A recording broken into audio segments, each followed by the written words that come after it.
Like contagious. It's a good contagious. Okay, I'm going to mute everybody because we want to start this class. And be a beautiful class. I think I say the same thing every week. So every week is a beautiful class. Oh, it's a beautiful, beautiful, beautiful book. Okay, so let's start with Parsha Vayera, the story of Abraham and Sarah, Abraham and Sarah. What wonderful people they were. And the Torah over here talks about who Avraham Avinu was. In this week's Parsha, we have the story of Avraham Avinu from the beginning of the portion to the end of the portion, the ultimate test of Avraham Avinu, the Akedah. But in the beginning, the Torah talks about Avraham Avinu's circumcision and his, what we all know, the core value of Avraham Avinu was his aschnosas orchem. He was a person that invited guests. He was a person that his home was open to the public. He was the first Chabad house that gave food. Right, Avraham Avinu knew that the way to a man's stomach is to his the way to a man's heart is to his stomach. And he was an amazing cook. He was an amazing, taught us right away, even in the beginning of the portion of what God says to Abraham. Abraham says to God, I'm going to wait over here for me while I go and invite my guests. And the Gemara says, how great. We learn from Avraham Avinu, it's greater to invite guests to your house than to have the presence of God. I would rather have you have guests in your house and talk and learn than to have this revelations with them. How do we know that Avraham Avinu was this person that exemplified this concept? Say it openly in the Torah. What? I'm a mess. No, we're all a mess. Who's talking? It says in Genesis chapter 21, verse number 33. It's in your book, student book, page number 58. In this week's Parsha, Vayita Eshel Be'ersheva, and he planted an Eshel in Be'ersheva, Vayikasham B'Shem El Elia, and he called out in the name of God. Page 58. Rashi says, the Medrash, Vayita Eshel Be'ersheva Rabbi Yehuda and Rabbi Nechemia, he planted a Eshel in Be'ersheva. There's a machlokes between Rabbi Nechemia. Got the right page?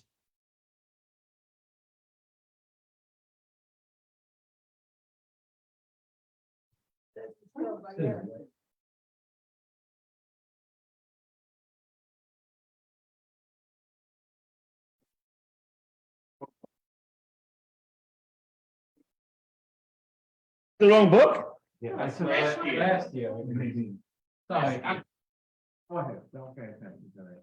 And this is my book. It doesn't say Vayera. It says, I said page 58. yeah, we have to count. Page 58. 58.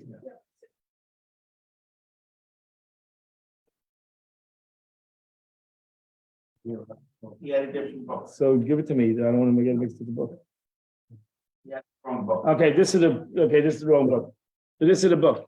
You got the right, everybody got the right page? Yeah. Okay. Can I take it?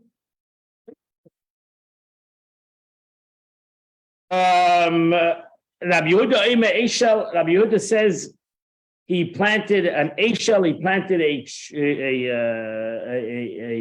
Eshel, a Partis. He made a garden. Shal Matishal to Einim Vanovid and Moinim. Rabbi Yehuda says. Wait, Rabbi Bookit, I'm really sorry, but this is Jeannie, but my 58 is not what you're reading. I don't know why not. What's the Parsha This is the cover of the book. This has to be the cover. It says book 65. Book 65. If it says book 57, it's the wrong book. It's a book 57, the wrong book. If you have to have book 65. That's the book we're in, I believe. Am I in the wrong book? Oh, book 65, I have book 65, but 58 is not what you're saying.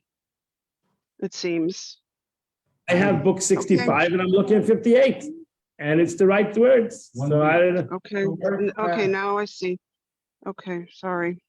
All right, can you, Jeannie, are you gonna send me the book? I'm trying, but I have to tell you something. I think I copied the wrong thing. I'm trying. So Okay, for would now, you rather I'm just have my listening. would you rather do have my my phone best. number? Would you rather have my phone number?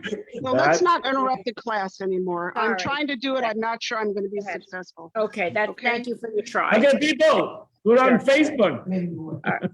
Okay. Have a text conversation. Okay. Vayitel Eishel Be'Sheva, so Rabbi Yehuda said Eishel is an orchard. Ask for anything you want, date, grapes, and pomegranates. Rabbi Chanemna said that Eishel is an inn. Ask for anything you want, bread, meat, wine, or eggs.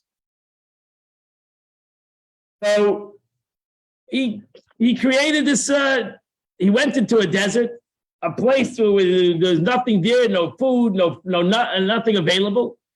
He went into this desert, he planted a beautiful garden, he then built an inn, and he didn't call it the Orchard Inn, he called it the Eishel. He called it an Eishel. Why did he call it an Eishel?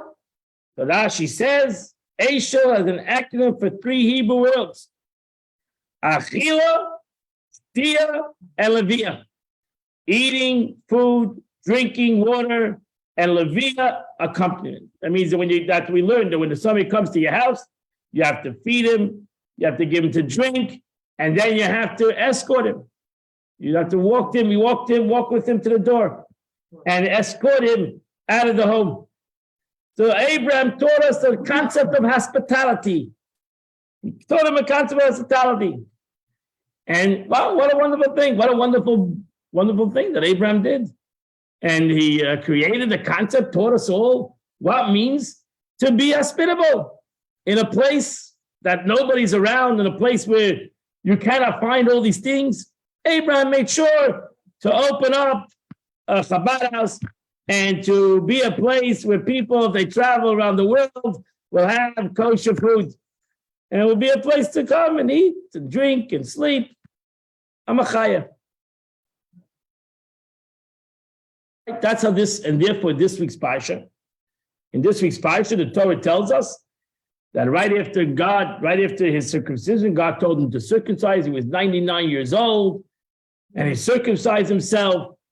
And the Torah introduces us that, as in text number 2 on page 60, he says he's standing at the door of his tent, and suddenly he sees these 3 guys coming towards him. He said to my master, I found favor in your eyes. Do not pass by your servant. Let a little water be brought. Bathe your feet and recline under the tree. And let me fetch you a morsel of bread so you may refresh yourself. Then go and sing that you have come to your servant's way. They reply, yes, do as you have said. We're coming in. Abraham hastened to the tent of Sarah. He said, quick, make 3 sons of choice flour, knead to make cakes. And then Abraham had and took a calf, and Rashi says he actually took 3 calves because he wanted to give each one of his guests, he wanted to give them 3 tongues. And he took the curd of milk. He gave them Kiyad HaMelech. He treated them as kings. He treated them to the best meal they could ever receive. Forget about in a city, the best meal they could see in the middle of a desert, someplace where there's no other inn in the area. He gave them the best suda that they could imagine. So that's one of the things we all learn, that Abraham was this, he must have been a phenomenal cook. And people came from all over to eat in his inn, his Eishel, his inn, so really it's not an argument to rabbis. Actually, to have an inn in the middle of a desert and to have food, you had to, off the grid. You had to have a Eishel. You had to also have a garden and make sure you have fruits and vegetables and cattle. So you feed your guests. You have all the food in necessity. It was Asha. It was an Asha. Okay, that was the name of his inn. It was called Asha. It was also a place to sleep. So you come and eat, you need a place to sleep.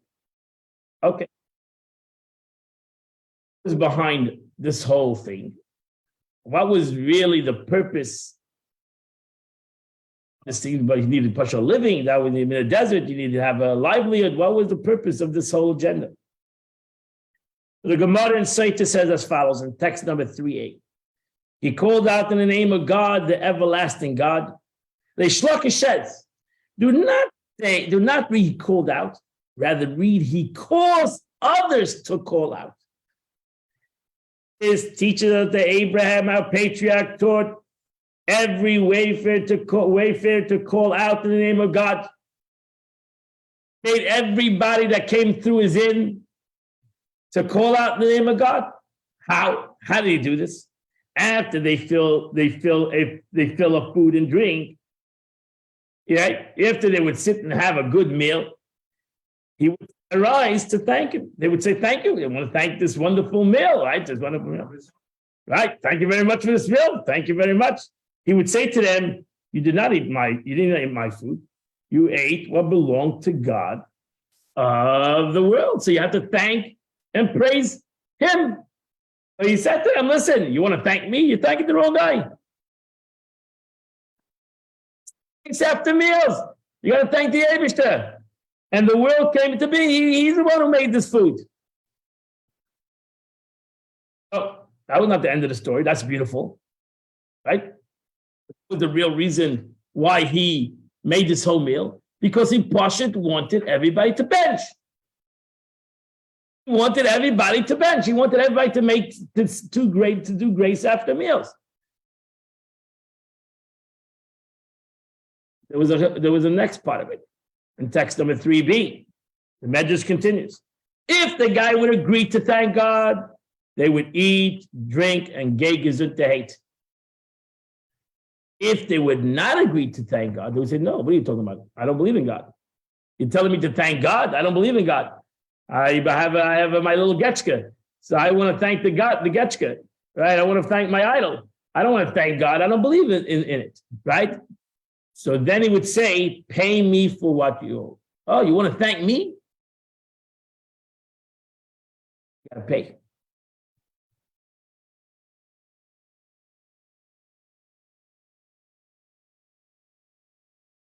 So he'd say, how much do I owe you? Okay, now we ate already, so I need to go clean the dishes. How much do I owe you? Abraham replied, a measure of wine is 10 coins. A measure of meat is 10 coins. A measure of bread is 10 coins. Who gave you wine and meat and bread in the wilderness? You know, if actually Abraham, the Medrash goes further. Abraham said, if it's 10 coins in the city, over here it's 20 coins. Ran him up a bill, right? He said, okay, you owe me $1,000. The guy thought for a second, okay, $1,000. Well, say thank you, God. What's this is very easy. So when the wafer would see no way out, he would say, okay, there's no ATM machine. So he would say, blessed God of the world, whose food I ate.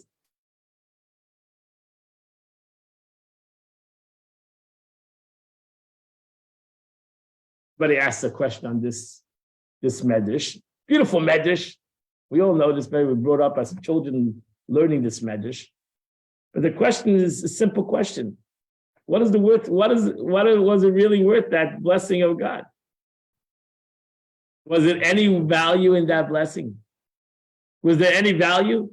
There was no value. The guy, he said, like, he got this $1,000 bill. Which guy wouldn't get out of this $1,000 bill? You don't. You give me $1,000, tell me you're gonna pay me $1,000. Thank you, God. Now he just got over his $1,000 bill. This blessing. the bigger question, the legal question is, it's almost like Abraham, this is false advertising. Almost like was Abraham legally allowed to do that? You open your inn, you say free food, and then you say, wait a second. Either you thank God or you pay me $1,000. So it's either false advertising, or we can say entrapment. You entrapped us. You gave us free food, you fed us like kings. You give your meat and everything, and then you say after you don't tell me, like you don't say, like sometimes you go to the restaurant and they don't tell you the amount. Tell you the amount. Abraham comes, he advertises, come everybody, eskazut free food, and then he tells the guy, listen, you pay or you thank God. So it doesn't sound legally so kosher. For Abraham, where did he get the right, al pi halacha, even ethically, to do such a thing? With this story, we have two problems. Problem number one is, where's the legal and the ethical concept of Avraham Avinu entrapping people to thank God? It's like entrapment. It's like almost false advertising. It's just forceful to thank God. And if it's forceful and it's entrapping people to thank God, then what is the value? What is the true value in this thank you? What is this true value in this blessing? The value in this blessing. You go to a person, Lubavitch, Chabadniks, they stand in the street and they ask you, and you ever walked in Manhattan, and they ask you, you're Jewish. And they say yes. And then you tell them, please put on tefillin. And the guy says no, and you beg him. And you say, do it for me, come, and you drive him so crazy that he says, okay, well, let's put on the tefillin, leave me alone, right? So there was like a challenge to that, saying, what is the value? You're not inspiring people. You're like only just like driving people from sugar, and they're doing it to get rid of you, or they're doing it just to make you happy because they have no idea what they did. They have no comprehension. So what's the value? What is the value in getting the Jew to put on tefillin in the middle of the street? What's the value? It was a challenge to the Rebbe when the Rebbe came out with mitzvah tanks to go drive down to Manhattan and to stop a Jew in the middle of the street and ask him to put a tefillin. Actually, they went straight from the tefillin to McDonald's, and they had a non-kosher meal. So they were so inspired that they made a beeline straight to non-kosher meal. So really, it was no inspiration. The proof is it was not inspiration because they weren't inspired. They didn't become religious because you put them on tefillin. They didn't start to become holy because you put on tefillin. So what was the value? What is the value? It's a question. It's a question that needs an answer. The Rebbe answered what the value is because it is a question. The Rebbe was challenged not by everybody. He was challenged by great rabbis who challenged him in this concept. Why would you go coerce people, stop people in the street, make them feel uncomfortable, and either they're going to do it for the young little kid, they felt okay, he's a cute guy, let's go do it, or they did it because they basically didn't want you to come anymore, didn't want you to bother, didn't want to. Okay, so it's a question. The question is on Avraham Avinu, what did he gain out of it? We're first going to answer the legal question, because that's a question that's answered by others. It's a question that's again, these questions not only asked by the Rebbe, these questions are asked by commentaries of the Chumash. Let's begin with the first question of entrapment. We want to answer that question. Let's look at the 4a in text number in the book of student page 63. Avram would welcome. Once they ate and drank, he would tell them to say a blessing. Right? That's the Medrash. They would ask, what shall we say? He would reply, say, blessed is the God of the world whose food you ate. If you look closely to the reading, he didn't advertise. This rabbi was to answer that there was not an advertising of free food. It was like a regular ishal. It was like a regular inn, like anybody else had an inn. And food costs money. In a regular inn, food costs money. Everybody knows you're coming to an inn, it costs money. It didn't say free inn, it said ishal, it's an inn. an inn that has food. Avram Avinu then said to the person, when the person said, okay, where's my bill? I want to thank you for the meal, the beautiful meal, where's my bill? Avram Avinu said, I'm giving you, if you don't want to pay the bill, you want to thank God, I'll take the thank you.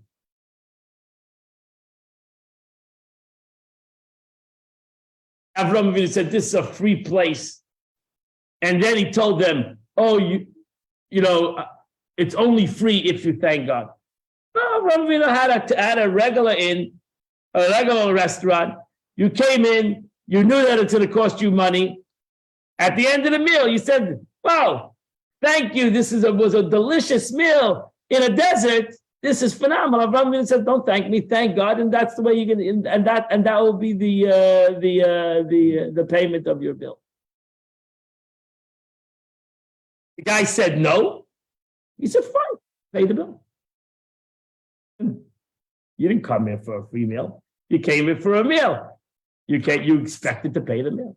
Pay the bill. That's in essence of normal. You pay the bill. And then Abraham Avinu said, I have the right as the owner of the establishment to give the bill if you thank God. If you don't want to do that, then pay the bill.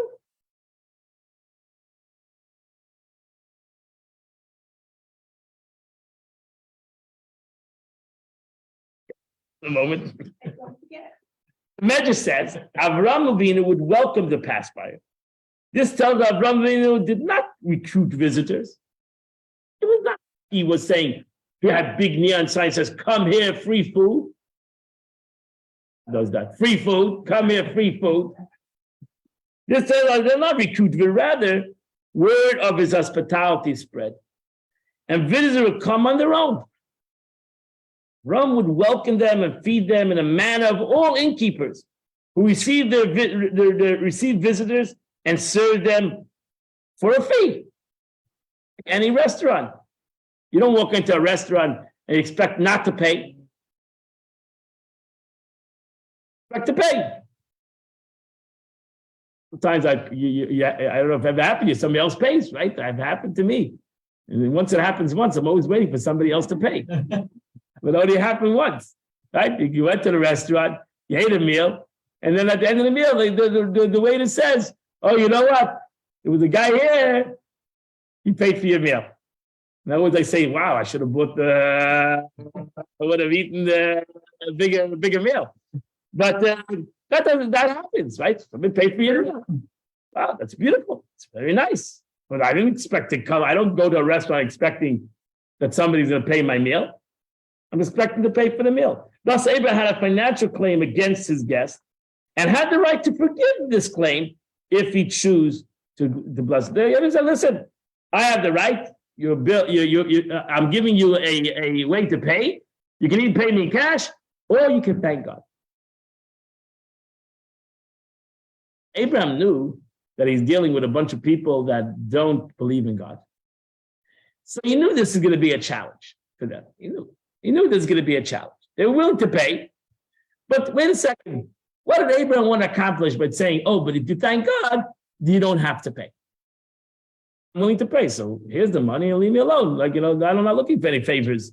So here's the money and have a good day. Why couldn't he say, I thank you, God, and here's the money and have a good day? And the truth is, everybody was willing to pay. According to this, everybody's willing to pay. Nobody came there for a free meal. Everybody understood they had to pay. But Abraham did say to them, listen, I know you have a challenge in thanking God. So therefore, I'm going to give you an easy way to overcome. I'm going to give you maybe not an easy way. I'll give you some kind of a way to overcome the challenge. And to overcome the challenges, either you'll have to pay or you won't have to pay.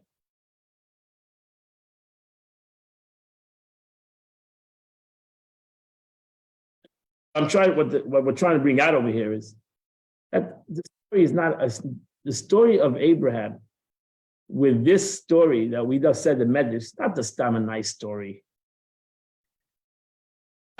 Specifically was trying to accomplish something with this inn you officially come and pay for your food.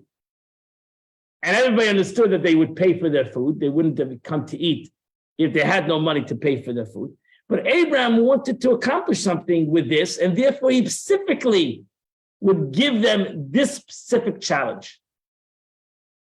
Thank God or pay for your food. I'm going to give you the leeway out to not pay for your food, and the way out of it is by thanking God. Thanking me, not thanking my wife, thanking God.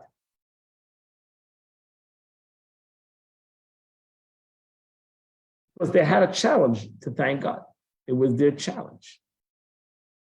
At that time, still our challenge. Most people don't want to wash for the bread because they don't want to have the long after blessing. You know, too long to say 5 thank yous to God. So they try to skip the bread because we're afraid we don't want to bench. We want to make a short after blessing. So if you stick away from bread, you don't have to make grace after meals. It's a language drasha. So thus Abraham had a financial claim against the guest and the right to forgive this claim if they choose to bless God. If they arrive expecting a free meal, that was not Abraham's problem. That was their mistake. If you thought you're coming for a free meal, there's no free lunch. You're coming to Chabad for a free lunch, there's no free lunch. They should have asked up front. They should have said right away, is this a free meal or not? And Abraham would have said, no, this is not a free meal. This is an inn. This is a business.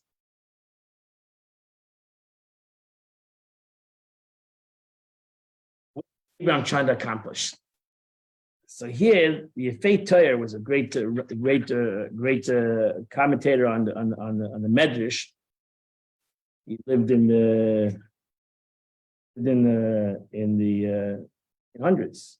Shmuel Yafa Ashkenazi. Yep. Am I holding? 4B. 4C, right? This is 4C. If they believe that the food came from Abraham rather than from God, they would be obligated to pay him.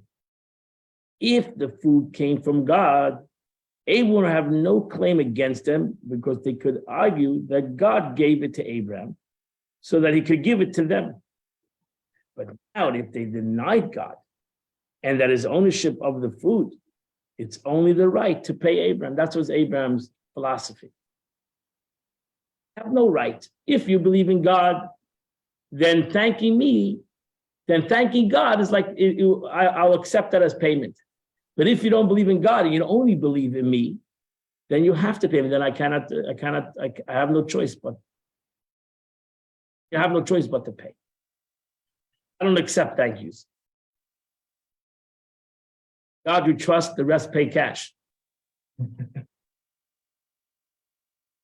That was the point. Let's read that paragraph. If food came from God, Abraham would have no claim against them because they could argue that God gave it to Abraham so they can give it to them. So God says, you're only the middleman. God is the one who gave the food, and you are the one who is helping, so administering the food, and therefore you can forgive the money.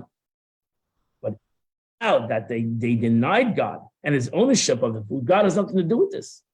But God is the owner of the food. wait a minute. It's only right that they pay Abraham. There's no other choice. Who else are you gonna thank but Abraham? And therefore Abraham had the right to ask for the money. But just a minute. Regardless of what the customer believed, Abraham believed that that the food came from God. Right, but Abraham wanted to hear with what they believe. Abraham's belief is true. No arguing what Abraham believed. The question Abraham wanted to bring out in them, what do you believe? Do you believe that this food came from God? Or do you believe that this food only came from me? If you believe that this food came from God, then you're right. And I am only the middleman. I have the right I have the right to forgive you. But if you don't believe that this food came from God, then it's only about me and you. And it's about me and you. Then you should pay. So what Abraham himself believes is not important?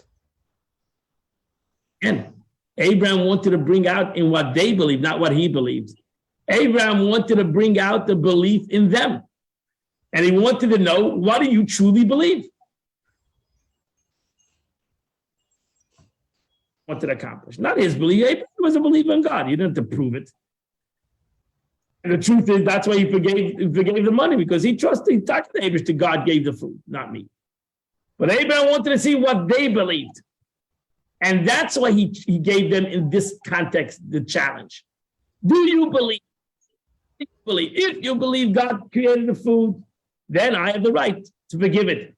But if you don't believe that God created the food, then we're like a regular business. I made the food. You have to pay the money like any other inn. You have to pay the money. So that was a simple. Abraham wanted to awaken up in them what their belief was. That's why he connected it to money. That's why he connected it to the payment of this food that you ate. Where did it come from? Can I ask you a question, when Rabbi you come Bucket? to a Friday night meal, right? Who do we thank? We thank the hostess, the wife who made this food. Who do we thank? We thank the Eibishter who is the creator of this food. The wife, whoever cooked the food, whoever bought the food is the middleman. Who created this food? God created this food. That's who the real host of this meal is. The one who created this food. And that's why we thank God at every meal, grace after meal, to thank God. He is the real provider, even though the wife and the husband of this family are the one who provided you. They were the middlemen who provided you. The one who really provided this food was HaKadosh Baruch Hu. It was God who provided this food. Can I ask you a question, Rabbi Bucket? Yes, sir. I can't raise my hand. I don't know why the function's not working. So the thing that bothers me about this is, okay, they're in the desert. There's very few places you can probably get delicious food. After the first 10 people, 20 people, I can't imagine these people didn't, especially the ones that didn't believe in God, or even the ones that did. It was like, hey, there's this place in the desert. It's got great food. If you say you believe in God, you're going to get it for free. If you don't say you believe in God, you're going to have to pay $1,000. I mean, if we did that here in Boca and said, okay, do you like Chabad? It's how much time would it take before, that's why it doesn't seem to me to be a reasonable way. Okay, so good question. Let's go a little bit further. Maybe we'll answer the question, okay? Let's just go a little bit further into this concept, okay? So maybe we'll answer your question. Maybe yes, maybe not. So let's continue. Let's just end off this over. If we were going to pay, there would be no limit to how much they owe, right? If we're gonna decide that you have to pay me, right? Because God didn't create this food, it's me. So then I can decide that it's capitalism. I can decide how much I want to be paid. And I want a lot of money. I want $1,000 to be paid for this food. Who can prepare a table in the wilderness, especially that we're in the wilderness? So if I'm the originator of the food and I am the one who needs to be thanked, and so then I'll decide what is the value of, to me, this food.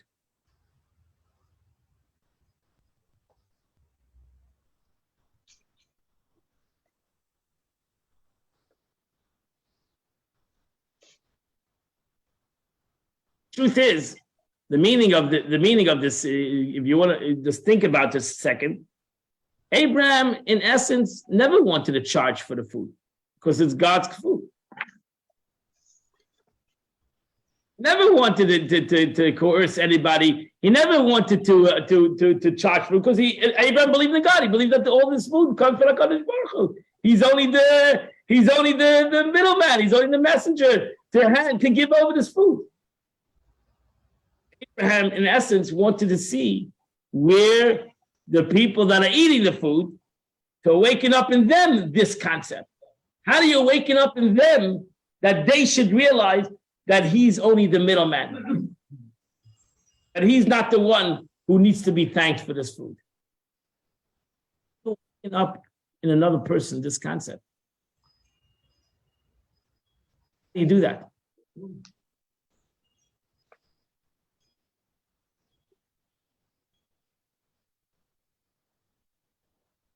Correct.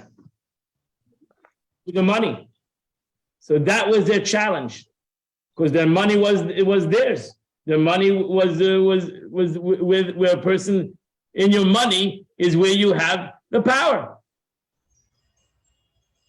There is where he coerced them. There is where he challenged them. Don't believe in God, you believe in yourself, then you gotta pay. It's about you, so then pay. I mean, maybe many of them paid.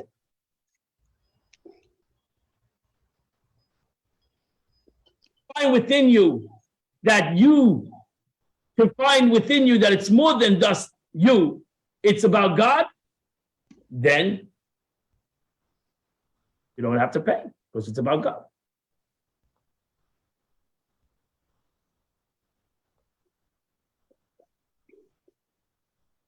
In essence, the sage wants to say that not that they coerced. He didn't coerce them in anything. He awakened. He wanted to awaken in them. What was their belief? What was their true belief in who ultimately gives them everything in their life?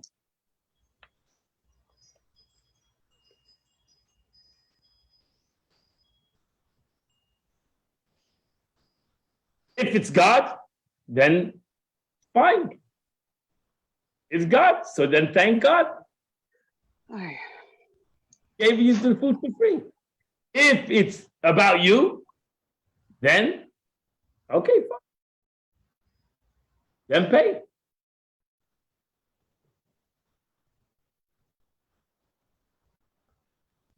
But Rabbi, weren't they angels? And if they were angels, they would know it anyway. This medrash is not about the angels. This medrash is in general what he opened up an A show, not going into this story of the angels.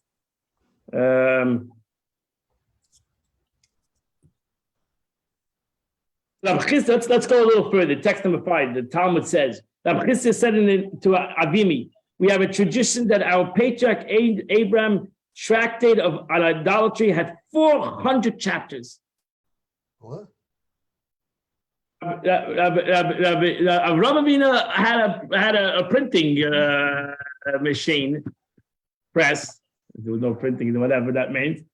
And he had, in essence, he had answers to all questions that people had on monotheism, on how to. So when you came to his restaurant, he gave you a pamphlet.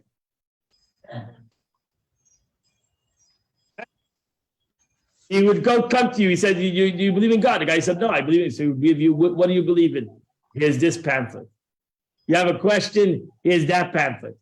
400 chapters. He had 400 chapters. He had a lot of servants, right? And didn't he put 400 men to fight the law? 218.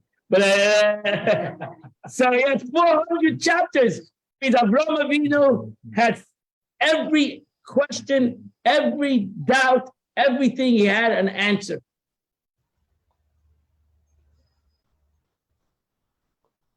Frierdiker Rebbe writes in text number 6, Avraham would explain with many parables and examples so they would be well received, understood. Students, if you came and you were searching, some student, why are you coming to Avraham Avinu?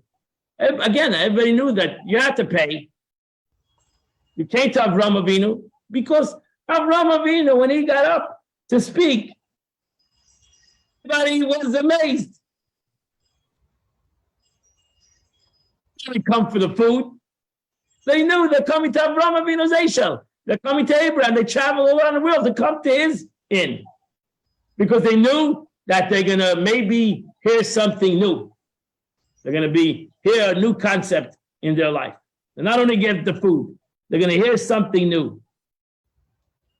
He was able to distill complex teachings about monotheism in such simple language that even lay people understood him.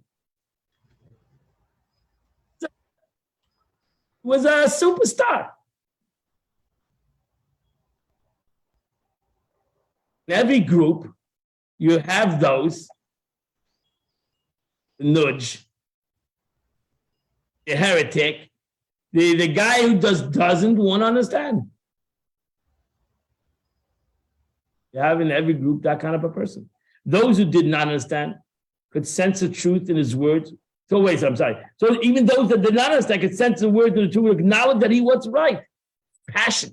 He was not only an intellectual person, he not only had 400 chapters for every question that could be asked, he was passionate. He spoke with such passion and love for God that even those that did not understand him felt the vitality and the truth in his words that were compelled to agree with him. I jumped a little too fast, so that's next text what I wanted to say. So Avraham Avinu was a guy who everybody was drawn to him. He was a magnet. Yet thousands of Avraham Avinu. He was a powerful speaker. He was an intellectual person. He was an emotional person. Chesed, that's why he was Ava. He was a very emotional kind of guy. He was extremely well-spoken, etc., etc. So Avraham Avinu was a person who drew people to him, and people were influenced by him.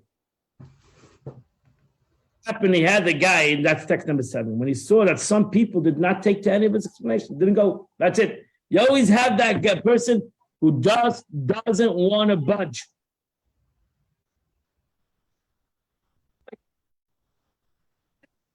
They were encased in an unusual resistance of coarseness to all things whole. You have that guy who does boy or girl, who doesn't penetrate.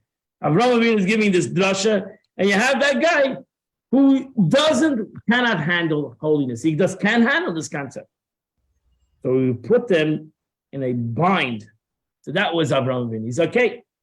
I have to create this guy. I have to create an uncomfortability with this guy. Spirituality is not affecting him. My speeches are not affecting him. Here he's coming to eat with me. He is here at my table. Something is not penetrating. What do? Make him feel a little bit uncomfortable. Take him out of his comfort zone.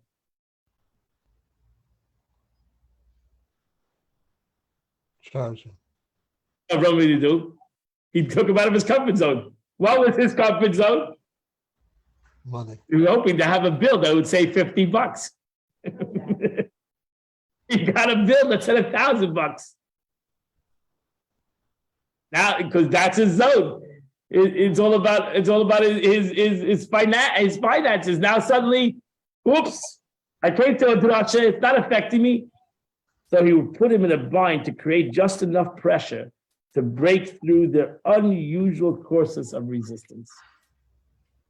He gave him this little nudge.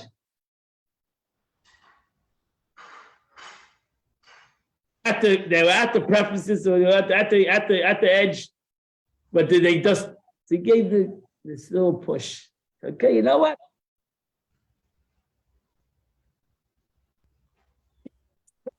It's money push. $1,000, so thank God. I'll push you over the. I'll put you over the edge. What if they don't wait?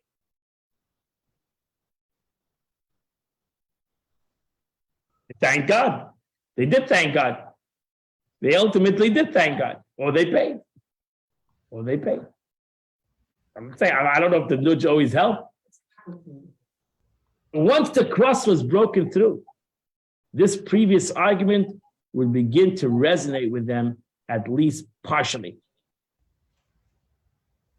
And they would recognize God. They would say, blessed be God in the world whose food we have. Rabbi, in essence, this rabbi wants to say that it was the breakage. You have to talk. Avraham Avinu understood that you got to talk to some people the language they understand. Rabbi, didn't Abraham follow the Torah before there was the Torah given? No, we're talking about Avraham Avinu the way he wanted to influence others. That's what we're talking about. But We're not talking about Avraham Avinu. Avraham Avinu did every mitzvah. But if Abraham followed the precepts of the Torah before the Torah was given on Mount Sinai, wouldn't he be required to only charge reasonable prices? That's again. If you believe in God, then I should charge a reasonable price.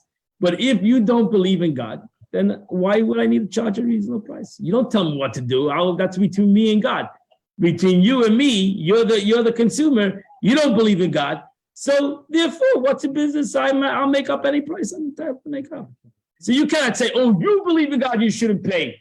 You don't believe in God, you pay. So he gave them this nudge. He gave them this push. No, you're not allowed to charge either. You're not allowed. Where does it say that you can't charge what you want to charge? Oh, yeah, it does say 100%. There's a Jewish law. You're not allowed to overcharge. Anybody tell the girls that? What?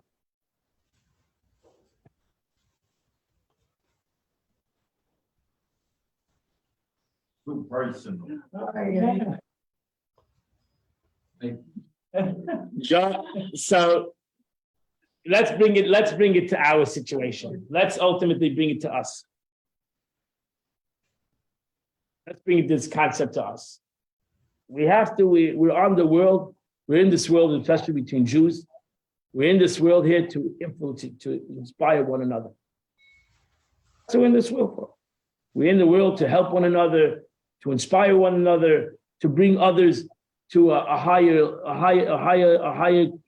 revelation situation between them and God, between them and Judaism. That's our job. And we need to, in essence, do it in any way that we can do it. We can inspire them through speeches, we can inspire them through food, we can inspire them through coercing them maybe, pushing them over, making them feel uncomfortable, pushing them over maybe to do something that they're not ready to do.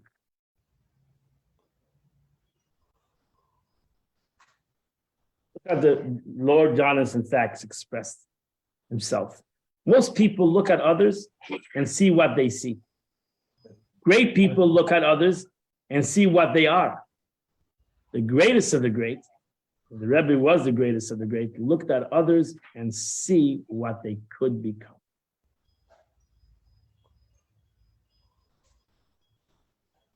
That's the way you look at others. Not the way to look at others to see what you see right now. But if you're a great person, you look at others and you see what they could be. And that's the way you need to look at others.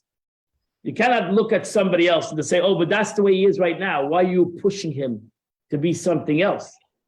Why are you coercing him to do things that he's not at this present time?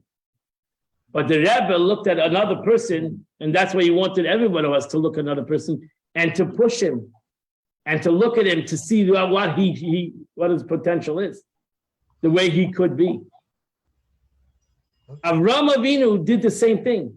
He looked at everybody and he knew that everybody can thank God. He didn't want to charge anybody. He wanted everybody to thank God.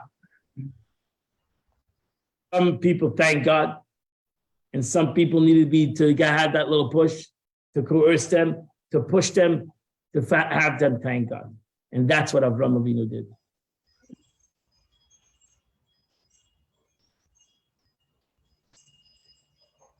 The Rebbe writes in text number 9, we might suggest, at least by way of allusion, Avraham Avinu's words put them in a financial bind, and this forced them to consider their inner vice.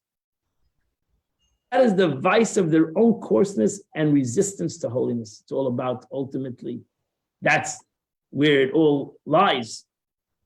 He would help to realize that the unusual strong coarseness was the cause of their resistance to God.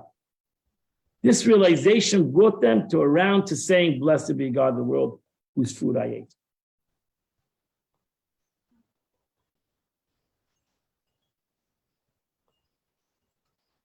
Avraham Avinu could use any other ways, but Avraham Avinu used something that they understood.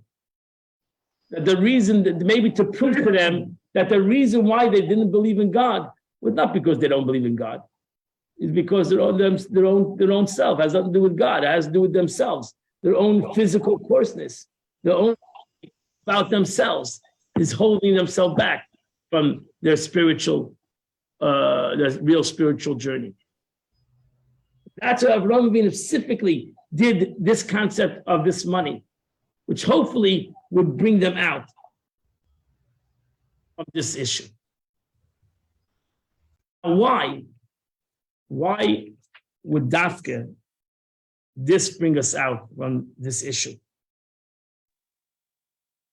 Why Rabbi would Booker, why, what is meant by coarseness? What does coarseness mean? coarseness? Coarseness is what's called chaymer. It's the physicality. My physicality is my coarseness. That's it. So everybody has a different coarseness. I wouldn't say everybody has the coarseness is their money. The coarseness can be their ego. Coarseness can be their way of life. Coarseness can be there's a lot of coarseness in life. That's why actually Avraham Avinu in last week's Parsha, God says to him, Lech lecha me'aitzecha me'latcha beisavicha. You want to reach out to spirituality. You want to become a spirit. You gotta let go of all your. You gotta let go of all your preconditions.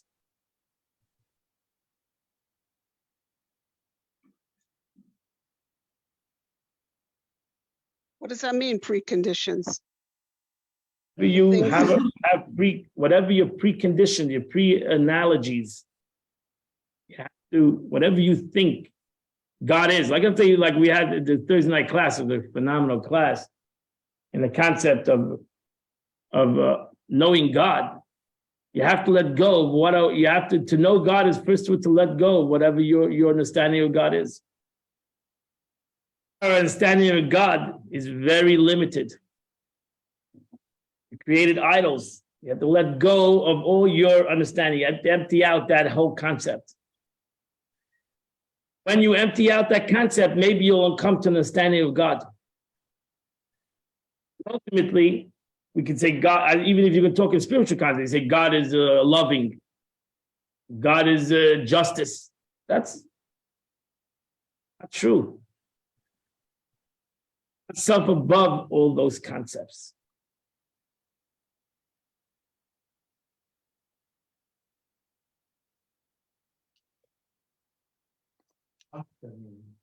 So,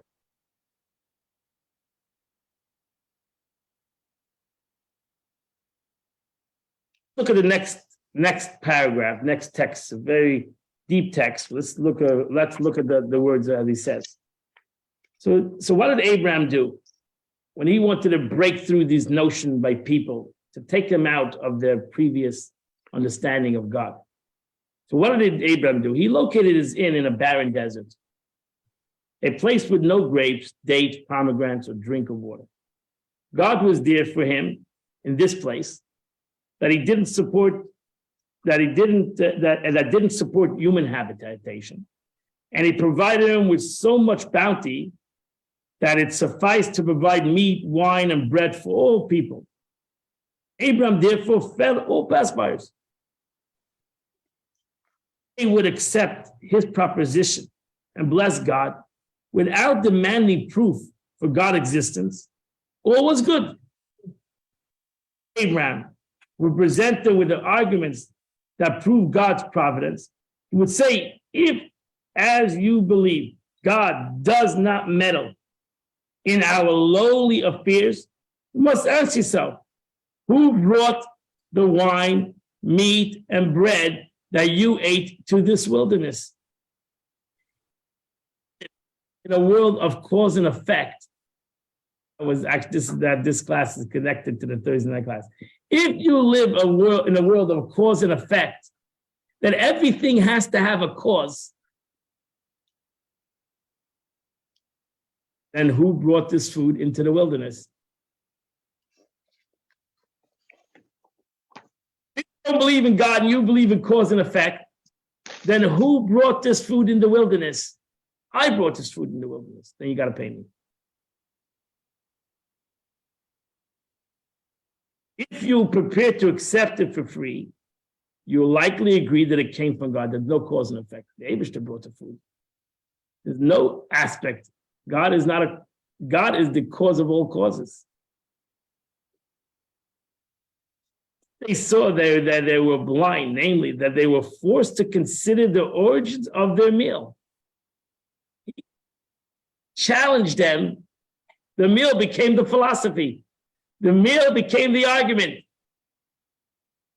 Opened up an inn in a desert.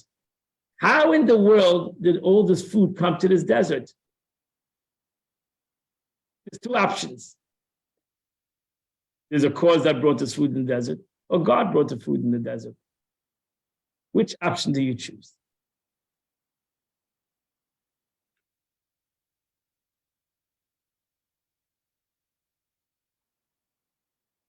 Don't say God brought the food here. Somebody brought the food here. Somebody brought this food here. This food came from somebody. Somebody brought the food. Somebody, there was a truck, there was a company, there was a caterer. Somebody brought the food here. So if you want to go in that aspect, then you have to pay the cost.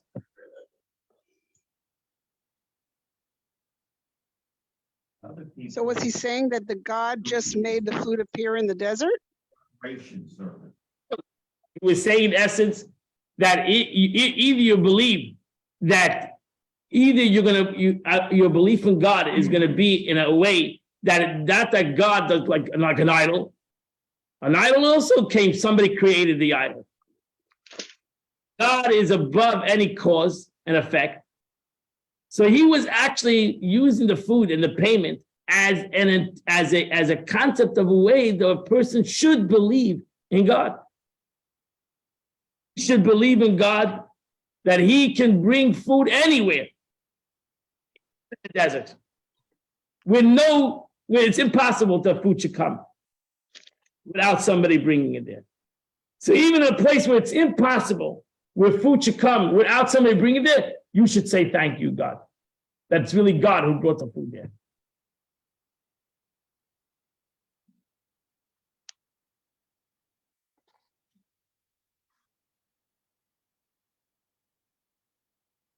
Very easy to say that in a place where there's food. Oh, God brought the food here. How do you say that in a place where there's no food? It's possible in a rational, normal way for food to come there. And no refrigeration. There's the desert. There's no other option to say, but God brought the food here. I say the same thing with regard to science. How did all the science come to be?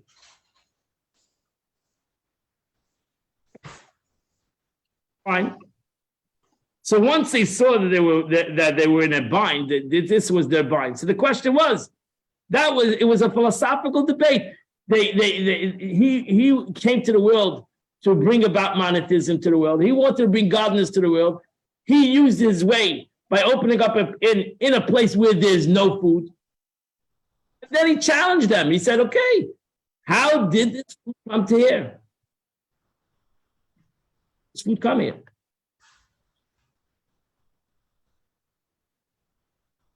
They said, no, we don't believe in God. It's you who brought the food. God didn't bring this food. It's you who brought the food. But he said, okay, if it's me who brought the food, then you got to pay. Want to say that God brought the food, then we thank him.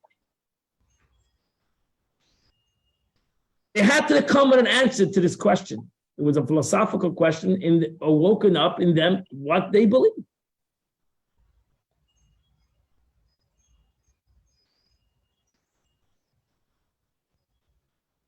Right?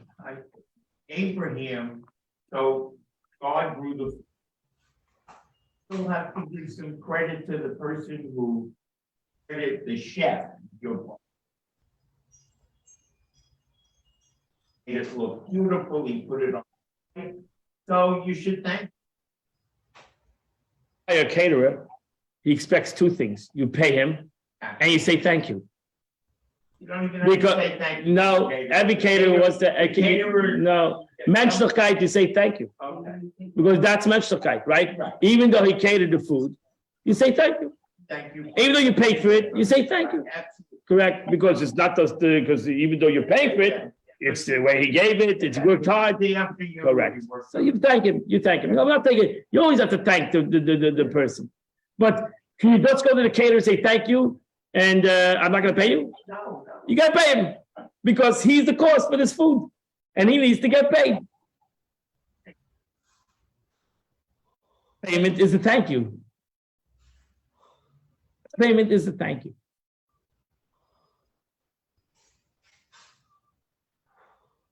Since we wouldn't think that a caterer, you could just say thank you. You should say thank you. But in a caterer, you can't just say thank you. You're gonna pay him because he put time, he put labor, he needs to get paid.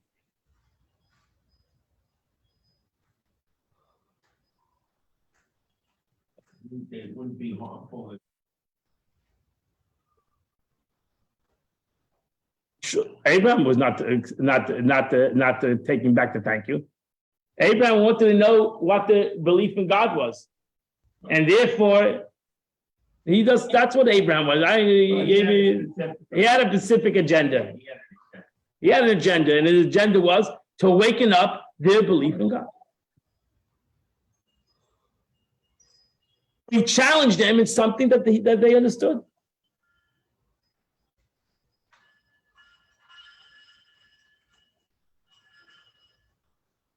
That had a choice, correct? Once they saw that they were in a bind, namely, they were forced to consider the origins of their meal, they would admit that their food is provided in the wilderness by God. They would then proclaim, blessed be God of the world who created it. In conclusion, they did not thank God to avoid fee. Rather, Abraham used the question of food's origin to demonstrate conclusively that God is the first cause of all existence.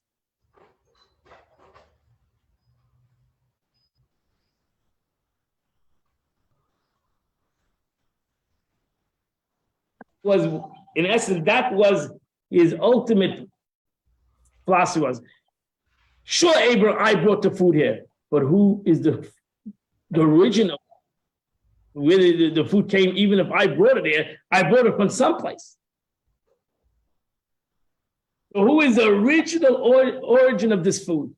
If the original is the cause, is a caterer or a human being, then that human being needs to be paid. If the original cause, I know that I'm the middleman, I might be allowed to get paid. But if we're going to establish that the original cause of all causes is God, then I'm willing to accept God's. I'm willing to forgive my fee. I'm willing to accept, because that's my original purpose of giving you the food, was that you should think the original cause.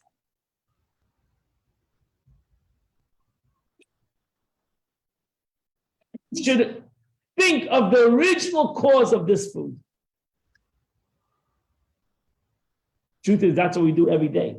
We eat, we thank whoever gave us the food, whether it's our wife, whether it's a neighbor, whether it's a friend, whether it's the caterer in the show. We thank him 100%, but who is the original entity, the cause of all this food is HaKadosh Baruch Hu, is God, who we need to thank. And that's why we make an after blessing on all the food that we eat. Thank God, who is the original cause of this food.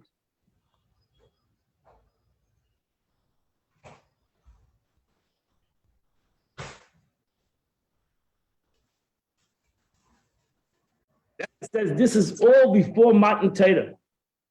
This is all before the giving of the Torah. This is the greatness of Avraham Avinu. Now you understand the struggle of Avraham Avinu. This is before revelation of God in the world. This is totally in a world of darkness, in a world of idol worship, in a world of paganism. You can imagine Avraham, what he had to accomplish in his life to be able to bring the concept of godliness to the world. You understand that? You understand the work he had. Today is a different world. After Matan Torah, we have a different world. No matter, text 11, the Rebbe writes, no matter, the Rebbe says, no matter the circumstance of a Jew, today after Matan Torah, every Jew has a godly soul. No matter what circumstance he's in, he's walking on Manhattan and on Fifth Avenue, he's a secular Jew, he's not wearing a yarmulke, he never put on tefillin, he's I don't know what he is or she is. He has a godly soul. There's a walking godly soul walking down on Fifth Avenue. Might not realize who he is, but he's a Jew. For even while committing a sin, a Jew wants to remain a Jew and wants to do God's bidding. It follows that only the Jew outer crust requires piercing. That's where you have to go and bother the Jew. Push him. Might need a little push to break through his crust that he has upon him, his chaymer, his crust. The internal core is intact even before the outer crust is pierced, because he's a Jew. Avraham Avinu was dealing with a bunch of real idol worshippers.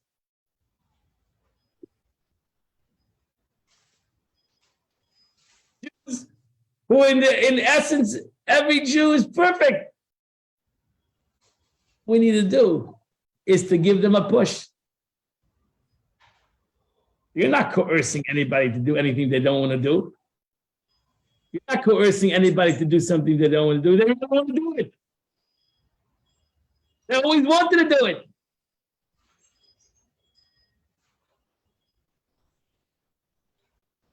They have to coerce them. But over here, you're not coercing anybody. You're revealing who they really are. We do.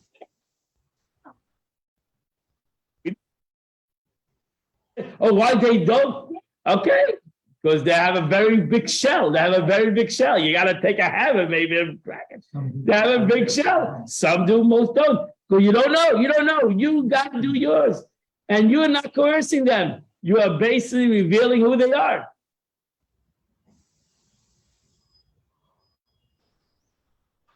The lesson for Avraham Avinu in text number 12 that ever writes. The lesson of Avraham Avinu is obvious. The actions of our patriarchs points out the way to the descendants. Therefore, we must behave as Avraham Avinu did and work to publicize God's presence through the world.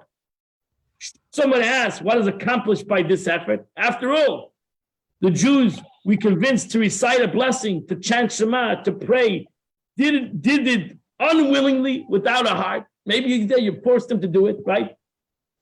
The one who put on tefillin, who did so to be free of pressure. Whether they will do the mitzvah again tomorrow, we don't know. So what's the point? And other arguments, as I said, they're going to go and eat today for 2 seconds. They're on their way to eating today. So what are you gaining out of this? By relating the story of the Torah, which serves as a lesson to us. If in the days of Avram, when he dealt with non-Jews, before the Torah was even given, this approach achieved an end goal. God's words to Avram, you familiarized me to your creation. You did about your job. How much more so after the Torah was given? When we deal with Jews who want to be Jewish and want to do God's bidding, our efforts with these Jews are surely consistent with the inner desire. Moreover, it's likely that the gentle pressure that brought them to do one mitzvah will inspire them to do another mitzvah, to the point that they will openly want to perform all the mitzvahs and complete form. Don't worry, you do your job. Push.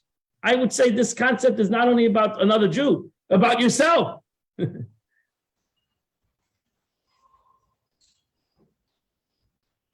Why? Because we really want to be good. We really want to be holy Jews. We have a godly soul. Push yourself.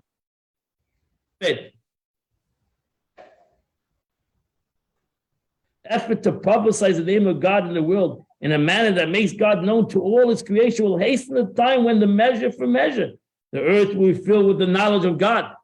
This will be achieved by the king who will arise in the house of David to inspire others to walk in the path of repair the breaches. This is brought down in the Mishnah Torah, laws of King of Kings.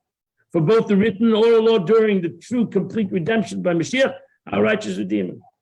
So that's our Vayera that Rebbe writes. Don't be afraid to push a Jew. Don't be afraid to make him uncomfortable a little bit.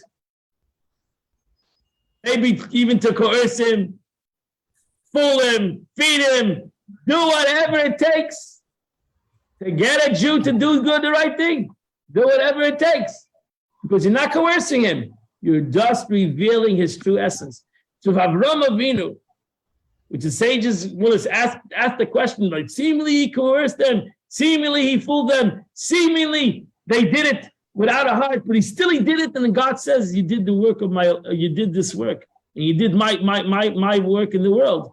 Surely us, that we go out and we get another Jew to do a mitzvah, we accomplish the mission that the Eibush sent us out to the world, and that's to elevate to elevate every Jew, to bring every Jew out of their gullus, to break their coarseness of their life, and to reveal their inner soul, who they really are, who they always was.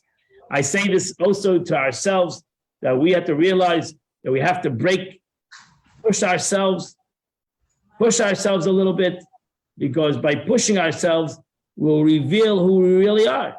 And we all really love God, and we all really want to do every mitzvah that God wants us to do. Have a wonderful and beautiful and happy and healthy day. And Mitzvah, see you all.